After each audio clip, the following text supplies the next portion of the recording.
ചെമ്പനീർപ്പൂവിൻ്റെ നാളത്തെ എപ്പിസോഡിൻ്റെ പ്രമോയിലോട്ട് എല്ലാവർക്കും സ്വാഗതം. അപ്പോൾ സച്ചിയും അച്ഛനും കൂടി ഭയങ്കര ചിരിയാണ് റൂമിലിരുന്നിട്ട്. കാരണം മറ്റൊന്നുമല്ല, ശ്രുതി ജോലിക്ക് വേണ്ടി 14 ലക്ഷം രൂപ ആവശ്യപ്പെട്ടില്ലേ, അത് കേട്ടതോടെ കൂടി തുടങ്ങിയതാണ് അച്ഛൻ്റെ ഈ ചിരി. അത് കണ്ട് സച്ചിക്കും ഭയങ്കര സന്തോഷമായി. അച്ഛനിങ്ങനെ മനസ്സ് തുറന്ന് ചിരിക്കുന്നത് കാണുമ്പോൾ എനിക്കും ഭയങ്കര സന്തോഷം എന്നാണ് സച്ചി പറയുന്നത്.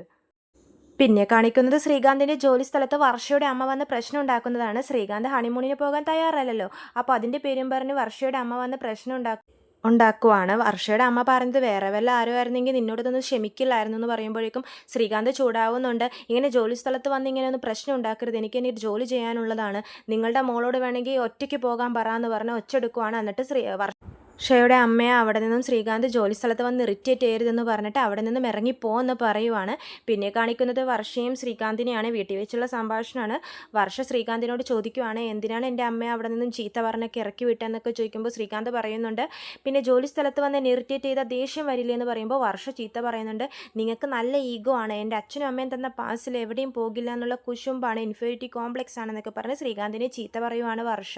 ഏതായാലും അവർ തമ്മിൽ ഇപ്പം എപ്പോഴും വഴക്കാണ്. പിന്നീട് കാണിക്കുന്നത് നമ്മുടെ ശ്രുതിയെയും കൂട്ടുകാരിയാണ്. അവർ ഓട്ടോക്കായിട്ട് വെയിറ്റ് ചെയ്യുമ്പോൾ വരുന്ന ഓട്ടോ നമ്മുടെ സച്ചിയാണ്. സച്ചി ഓട്ടോ ഓടിക്കുന്നത് കാണുന്നതും ശ്രുതിയും കൂട്ടുകാരിയും ഞെട്ടിപ്പോകുന്നുണ്ട്. അപ്പോൾ നാളത്തെ എപ്പിസോഡിൻ്റെ റിവ്യൂവിന് രാവിലെ തന്നെ അപ്ലോഡ് ചെയ്യുന്നതാണ്. ചാനൽ സബ്സ്ക്രൈബ് ചെയ്യാത്തവർ സബ്സ്ക്രൈബ് ചെയ്യണേ. എല്ലാവർക്കും നന്ദി.